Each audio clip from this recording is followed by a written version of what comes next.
13 ගන්න. applied එකේ 8 තියෙන්නේ මේ A හා capital A හා B යන capital A හා B යන ඔමෙගා නියදී අවකාශයේ සිටි දෙකක් කෑ ගන්නු. ඊට පස්සේ ඒකේ දීලා තියෙනවා මෙන්න මෙහෙම නම් P මේකේ දීලා තියෙන්නේ BD ඇති විදිහේ මතකනේ මේවා කියන විදිහ රිවර්ස් එකට කියවන්නේ BD ඇති විදිහට සමානයි P B dash D ඇති විදිහට මේ දෙන්න සමානයි. සමාන නම් පෙන්නට තියෙන්නේ A හා B සායත බව. A හා B සායත බව. ඔකට පෙන්නන්න තියෙන්නේ ඔක. මෙහෙම වෙනවා නම් A හා B කියන සිද්ධි දෙක ස්වායත්ත බව. හරිනේ? A හා B යන සිද්ධි ස්වායත්ත බව. දැන් AB සිද්ධි දෙක ස්වායත්ත වෙන නම් මොකක් කරලා දෙන්න ඕන නේද? A හා B කියන සිද්ධි දෙක ස්වායත්ත නම් මට ලියන්න පුළුවන් නේද? PA ඡේදනය B. PA PB කියලා ලියන්න පුළුවන් නේද? PA දන PB. sorry. A සහ B කියන සිද්ධි දෙක ස්වායත්ත නම් PA ඡේදනය B ලියන්න පුළුවන් PA PB ගුණිතය. හරිද? PA PB කියන එක. ඒ කියන්නේ අපි මොකක් හරි ගේමක් ගහලා මෙන්න මේක පෙන්න ගත්තොත් හරි නේද? මොකක් හරි සිද්ධි දෙකක් ස්වායත්තයි කියලා පෙන්නන්න කිව්වොත් ඡේදනය මෙහෙම ලියන්න පුළුවන් කියලා පෙන්වන්න නේද? ස්වායත්ත AB ස්වායත්ත වෙනවා මෙහෙම ලියන්න පුළුවන්. දැන් BC කියන සිද්ධි දෙකක් ස්වායත්තයි කියලා පෙන්නන්න කිව්වොත් B ඡේදනය C මෙහෙම ලියන්න පුළුවන්කම තියෙනවා. PB BC. හරිද? ඊළඟට PA කියන සිද්ධියයි B dash සිද්ධියයි සායත්තයි කියලා පෙන්නන්න තිබුණා. ඒක මෙහෙම ලියන්න පුළුවන්කම තියෙනවා. හරිද?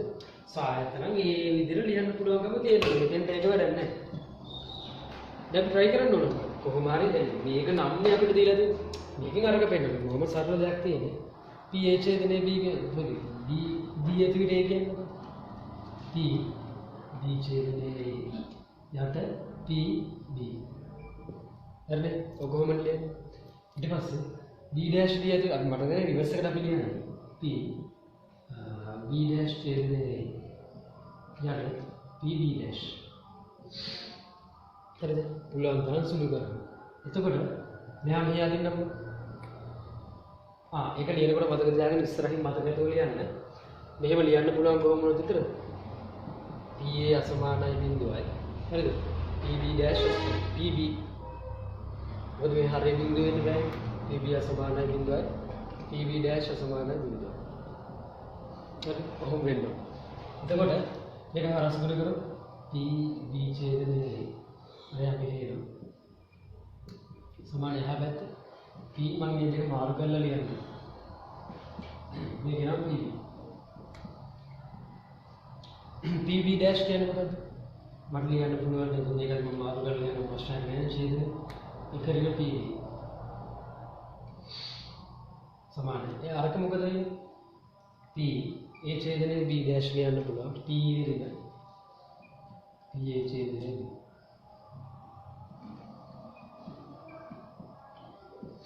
හරිද? චුට්ටක් සුළු කරමු. මේක මේකෙන් ගුණ කරන්න පුළුවන්.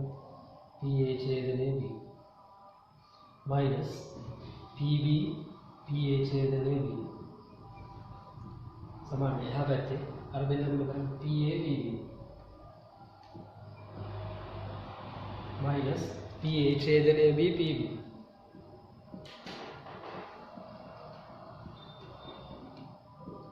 හරිද? දැන් ඊළඟ පේන්නේ බලන්න කවුද කරලා යන්නේ කියලා. මේ දෙන කැන්සල් වෙනව නේද? කපන්න එපා එහෙම දෙපැත්ත අයින් කරලා ඊළඟ පේලි ලියන ඊළඟ පේලි ඉතුරු වෙන්නේ මොකද? PA ඡේදනයේ B. PA PB කියන්නේ. ඉතින් හරිනේ. අරගෙන වනේ. PA ඡේදනයේ B කියන එක PA PB කියලා ලියන්න පුළුවන්. ඉතින් මෙහෙම ලියන්න පුළුවන් කියන්නේ මොකක්ද ඒකේ නේද? A හා B කියන සිද්ධ දෙක සායත්තයි. ඊට පස්සේ සිංහලෙන් මේක ලියලා ගන්න. එච්චරයි. බොහොම සරල දෙයක්. මේ සුළු කිරීම ලියුවා පේලි 3-4 උත්තර එනවා. හරිද? අමාරු නෑ.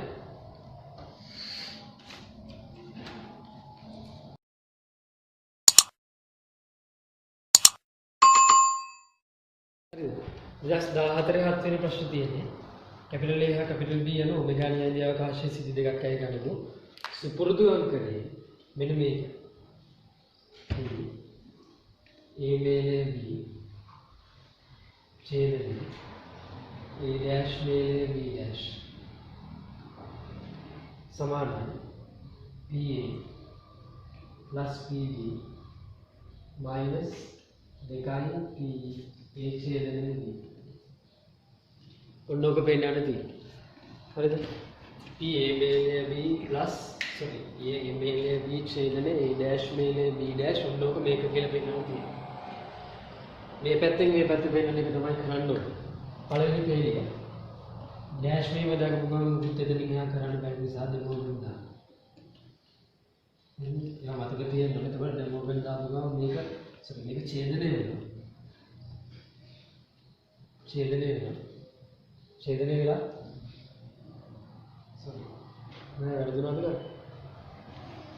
ගානේ තියෙන්නේ A मेले B सॉरी मतलब A मेले B छेदने A डैश मेले B डैश और देन डेमोगन दाबो इधर इधर एक में हुआ हर में ओमेगा के हो इधर पास से हर में मेरे देन मेरे डेमोगन दालम हम लिया इधर पास से मैं काउंट हो गया मैं हाले में नया आ गया P A छेदने B डैश वगैरह कितने लेवल होती है मेरे मतलब वो तपलियां ना पुलाव में P A ने सॉरी P B ने इधर है P A ने P A छेदने B के लिए P A ने P A छेदने B लेकिन इधर यहाँ A बनी यहाँ B बनी ये मुड़ो मेरे का लिवी रहते हैं कहाँ एक लिया ने बोला अरे विधि में P A क्या है P ऋण P A वे नोट में संपूर्ण में कितना होगा A में ले भी तो बस से छेद में A B डैश के ना तो नहीं पकड़ने देते मतलब B उतना नहीं करना A के नाम A भी ना B एक ना डैश के ना तो करना A छेद में B विधिයට ලියුවා. මෙයා B. හරිද? මම නම් B එක රවුන්ඩ් කරන්න පැටලෙනවා. මේක A. මේක B. ඩෑෂ් එක නැතුව තමයි කරන්නේ. මේ විදියට බලුවා. හරිද? ඊට පස්සේ P A මෙලේ B කියන්නේ ඕනෑම සිද්ධුණා. P B. ඉතින් P A ඡේදනයේ ඍණ P. දැන් උත්තරේ බලන්න. උත්තරේ තියෙන්නේ P A හරි. P B හරි. ඊළඟට දැන් මෙතන PA ඡේදනයේ B එකකුත් හරි වෙන්නේ. හරිද? දැන් කියන්නේ මේ ටික ඔක්කොම සුළු වුණාම ඍණ PA ඡේදනයේ B එකක් වුණා නම් හරි නේද? ඒකට මෙතන ඍණ දෙකයි PA ඡේදනයේ B වෙනවා. ඒ කියන්නේ තේරුම් ගන්න. එහෙම පොඩි මොලයක් තියෙන්න ඕන. නැත්නම් මේක කරන්න අමාරුයි. තේරුම් ගන්න. මේක සුළු කරාම PA ඡේදනයේ B එන්නේ. එහෙම වුණොත් මේ දෙක සුළු වෙලා අර උත්තරේ හැදෙනවා විතරයි. හරිද? විභාගෙදී නම් එකපාරවම දාන්න දැන් මෙතෙන් හැදුවා නම් එතනින් එහා ප්‍රශ්නයක් නෑ. ඊට පස්සේ ඕනනම් නිකන් නිවිහන හිලිනවා නම් කල්පනා කරලා බලන්න. A मेले B छेदने A छेदने B කියන්නේ මොකක්ද? මේ ගෲප් සටහනක් ගන්න. ගෲප් B මට කියන්නේ A मेले B කියන්නේ මොකක්ද? A ගේ B ගේ ඔක්කොම. ඊට පස්සේ ගත්තොත් A छेदने B කියන්නේ මොකක්ද? මේක. ඊට පස්සේ දැන් අපිට කියන්නේ A ඡේදනයේ B කියන්නේ මේ ටිකනේ. ඔව් A මෙලේ B කියන්නේ රතු පාට ටික, A ඡේදනයේ B ටික කියන්නේ මේ ටික. ඒ දෙන්නගේම ඡේදනය කියන්නේ අපව මොකද? දැන් හරියට පැහැදිලිනේ. A ඡේදනයේ B කියන්නේ මෙන්න මේ කොළ පාට ටික. A මෙලේ B කියන්නේ රතු පාට ටික. මේ කොළ පාට ටිකේ රතු පාට ටිකේ ඡේදනය කියන්නේ මොකක්ද? ඒ දෙන්නට පොදු ටික මොකක්ද? මේ ටිකනේ පොදු කියන්නේ A ඡේදනයේ B තමයි කියන්නේ. හරිද? පැහැදිලි? බොහොම සරලයි මේ විභාගෙ තේරෙන්නේ නැත්නම් ඇඳලා දාලා දාන්න. ඒක පාර උත්තරේ දාන්න. චර ළඟාන්ට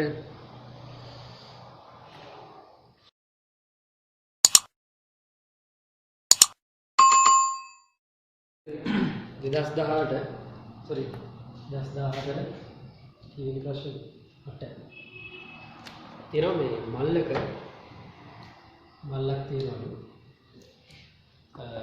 ප්‍රමාණයෙන් සමාන වූ රතු බෝල 6ක් ප්‍රමාණයෙන් සමාන රතු බෝල 6යි ප්‍රමාණයෙන් සමාන රතු බෝල 6යි සුදු බෝල 4යි සුදු බෝල 4ක් අඳුරුවේ බෝල 3ක් වරකට එක බැගින් ප්‍රතිස්ථාපනයකින් තොරව ප්‍රතිස්ථාපනයකින් නැවත ස්ථාපනය කරනවා කියන්නේ ආය දාන නැති විදිහට ගත්තාම තමයි සසම්භාවී ලෙස හමු ලෙස මල්ලේ නියතර ගන්න ලැබේ හරි ඉතින් මේක මේ අහන ප්‍රශ්න බලන්න උක්සරණ ගහන්න ඉස්සෙල්ලා අහන ප්‍රශ්න බලන්න අහන්නේ දෙවැනි බෝලය සුදු එකක් බව දී ඇති විට ඉතින් ඒක පොඩ්ඩක් මම ලියාගත්තොත් සංකේතවල P අනිවාර්යෙන් සම්භාවිතාවය ඉතින් දෙවැනි බෝලය සුදු එකක් බව දී ඇති විට තමයි ස්ලෑෂ් එක දෙවැනි බෝලය සුදු එකක් බව දී ඇති විට තුන්වැනි බෝලය රතු එකක් වීම තුන්වැනි බෝලය රතු එකක් වීමේ සම්භාවිතාවය හරිද මේක තමයි හොයන්නේ දෙවැනි බෝලය සුදු එකක් බව දී ඇති විට තුන්වෙනි බෝලය රතු එකක් වීමේ සම්භාව්‍යය අපි එන්ද රුක් සටහන පොඩි කොහොමද මේ හැරෙන්න දෙන්න මම දී වගේ දැනෙන නිසා එකයි පළවෙනි පාඩ හරිද අචුට පල්ලෙන් මෙන්න මුඩ මේකේ විතර අඩුම ගාන රුක් සටහනවත් ගහලා තියන්න මේ ලකුණු ටිකේ එතනින් හරියට එකක් හරි තුනයි අවස්ථා තුනයි මේක මෙතනින් එනවා ඊට පස්සේ එච්චරයි අර මෙහෙම ගියා ආයෙ මෙතෙන්ටත් එනවා හරි 1 2 3යි මේක තේරුම් ගන්න මෙතනින් යටපැත්ත ටික ඕනද බලන්න දෙවැනි බෝලය සුදු එකක් ප්‍රමාණ ටිකක් අඳිනකොට මේ අඳිනකොට මම මෙතන දාගන්න වෙන මේක සුදු එහෙනම් ඔටෝමැටිකලි මේක රතු වෙන්නේ හරිද දෙවැනි බෝලය සුදු එකක් බව දී ඇති විට තුන්වැනි බෝලය රතු එකක් වීමේ සම්භාවිතාවය දෙවැනි බෝලය සුදු එකක් මේ පළවෙනි බෝලය සරණ ගහන්න අපි සම්පූර්ණයෙන්ම ගහලා බලමු තේරුම් ගන්න. අපිට රුක් සටහනෙන්නේ මෙහෙමනේ. ඔක් කම්ප්ලීට් කරගන්න ඉස්සෙල්ලා. මෙතන 6යි 4යි තියෙන්නේ. ඒ කියන්නේ 10යි මෙතන 10යි 10යි 4යි. ඔක සුළු කරගන්න එපා පහෙන් කියලා හොම ගන්න. රතු එකක් ගත්තොත් මෙතන ඊට පස්සේ 9යි 5යි 9යි 4යි. සුදු වලට බලපෑමක් වෙන්නේ නැහැ. මෙතන සුදු එකක් ගත්තොත් 9යි 6යි රතු වලට බලපෑමක් නැහැ. මෙතන 9යි 3යි. ඊට පස්සේ මෙතන රතු එකක් ගත්තට පස්සේ 9යි ඊට පස්සේ මෙතන 8ෙන් එන්න ඕන. ආය රතු එකක් ගන්න 8ෙන් 4යි. හරිද? අනිත් එක්කෙනත් 8ෙන් එතකොට දැන් එතන තියෙන්නේ 8ෙන් 4ම 8ෙන් 4. හරි? ඊට පස්සේ මෙතන සුදු එකක් ගත්තට පස්සේ 8ෙන් කොහොමත් 5යි. මෙතන 8ෙන් 3යි. හරිද? මෙතෙන් ගියාට පස්සේ 8යි රතු එකක් ගන්න 8ෙන් එතකොට 5යි. මෙතන 8ෙන් 3යි. හරි මේ අත් එකතු එකක් වෙන්න ඕනේ. ඒ විදිහට දාලා ගන්න තියෙන්නේ. මෙතන ආය 8ෙන් සුදු එක ගන්න ගන්නේ. එතකොට මෙතන සුදු ඒවා 2යි. මෙතන සුදු ඒවා 8යි. හරිද? ඉස්සෙල්ලා ඔය ටික හරියට සම්පූර්ණ කරගන්න උතනින් ඉස්සරහට යන්න ඉස්සෙල්ලා. විභාගයේ ඉඩ මදි වුණොත් අතන ඉඩ තියෙන තැන කොලේ ගහලා දාන්න. අඩුම ගානේ ඕක හරි කරලා එන්න. 5 10ක් දෙන්න තේ. හරිද? ඊට පස්සේ ප්‍රශ්න ගැන කල්පනා කරන්න. හරිනේ මෙතන එන්නේ මොකද්ද? P අහන ප්‍රශ්න. දෙවැනි බෝලයේ සුදු එකක් කියන W2. D ඇති විට තුන්වෙනි බෝලය රතු එකක් කියන R3. සංකේත වලින් ලියාගත්තා. හරිද? ඊට පස්සේ දැන් මෙතන එන්නේ කොහොමද? මේකනේ. ඉතින් මේ කියන්නේ මොකක්ද? අසම්භාව්‍ය සම්භාවිතාව අර්ධයක් වීම.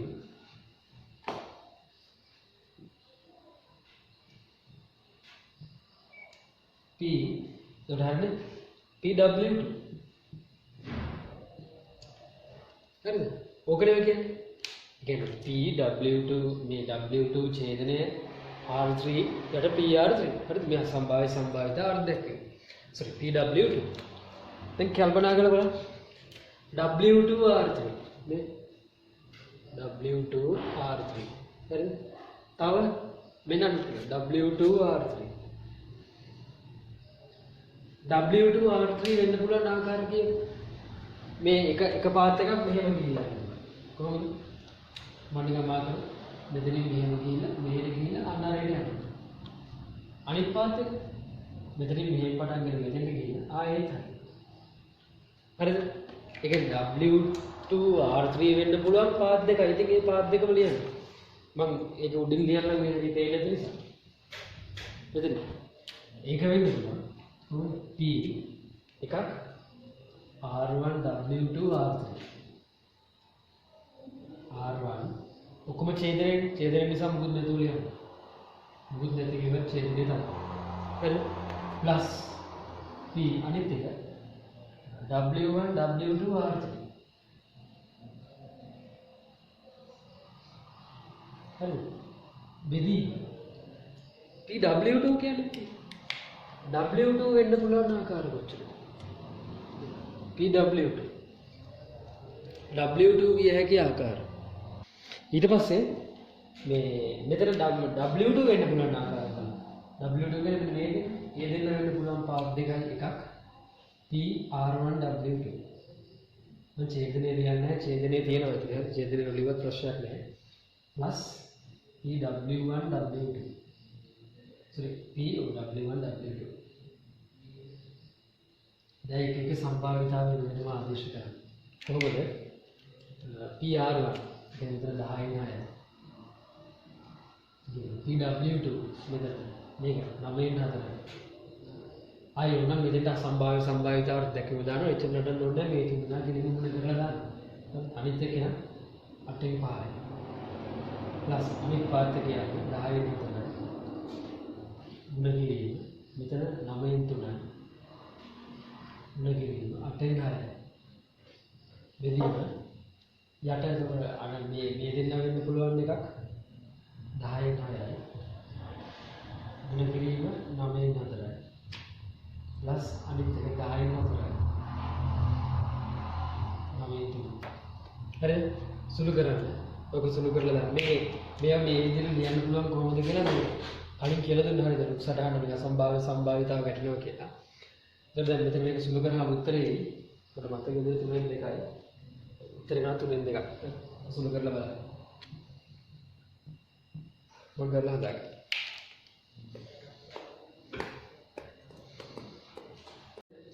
මේ කියනවා මේ මල්ලක බොහොම පහසු ප්‍රශ්නයක් කාඩ් 9ක් තියෙනවා කාඩ් පත් 9ක් අඩංගුවේ ඒවායින් 4ක කාඩ් 4ක ලියලා තියෙනවා එක ඉලක්ක ඒවායින් කාඩ් 4ක එකේ සංඛ්‍යාව මුද්‍රණය කරලා තියෙනවා ඊට පස්සේ ඉතිරි ඒවා කියන්නේ කාඩ් 4ක මේක තියෙනවා අනිත් කාඩ් 5ේම එකක් තියෙනවා දෙක ඉලක්කම මුද්‍රණය කරලා තියෙනවා. හරිද? 5 අතර 9 කාඩ් 9යි. හරිද? මල්ලක කාඩ් 9ක් තියෙනවා. කාඩ් 9ක්. හරිද? කාඩ් පැක් එකේ තියෙනවා. ඒකේ කාඩ් 4ක ගහලා තියෙනවා දෙක ඉලක්ක. කාඩ් 5ක ගහලා තියෙනවා දෙක ඉලක්ක. මේවා. දෙපහක් තියෙනවා. කියනවා මේ මුද්‍රණය ප්‍රතිස්ථාපන රහිතව. ඒ කියන්නේ ආයි ඇතුළට දාන්න නැතුව ගන්න එක ප්‍රතිස්ථාපනය කරන්න වරකට එක බැගින් සසම්භාවී ලෙස ආන්දි ලෙස කාඩ් විතර ගන්නවා. එළියට ගන්නවා. රෝගිනක්ක මුදු ප්‍රශ්න අහන්නේ හරියට සැලකිල්ලෙන් කියවන්න. ඉවතට ගත් පළමු කාඩ් දෙකෙහි සංඛ්‍යාංකයන්ගේ එකතුව 4. හරිද? ඉස්සෙල්ලා නිකන් ගහමු ඉස්සරහට උදේ පළවෙනි කාඩ් එක. දෙවෙනි කාඩ්. වැඩක් නැහැ ඉස්සරහට නම් ඕනෙම නැහැ. හරිද? දැන් එක කාඩ් එකක් ගත්තොත් එක්ක වෙන්න පුළුවන් එක එහෙම නැත්නම් දෙක. හරිද? ඊළඟට තියෙනවා 1 2 1 2 හරිද? ඔතන සම්භාවිත ටික මෙතන දාගෙන ඔතන 5යි 4යි ඉන්නේ 1 4යි 9යි 4යි 9යි 5. හරිද? ඊට පස්සේ 8යි. මෙතන ඉන්නේ 8යි 3යි 8යි 5. ආයෙ මෙතන ඉන්නවා 8යි දැන් යතන්න ගන්න 8යි 4යි. සෝරි 8යි 4යි 8යි 4යි. හරිද? කොහොමද? පළවෙනි ප්‍රශ්නේ තේරුම් ගන්න. දැන් දෙවෙනි කාඩ් දෙකක් එළියට ගත්තට පස්සේ ඒ කාඩ් දෙක එකතුව 4. ඒ කාඩ් දෙක එකතු කරනවා සම්භාව්‍යතාව මොකුත් එහෙම නැහැ.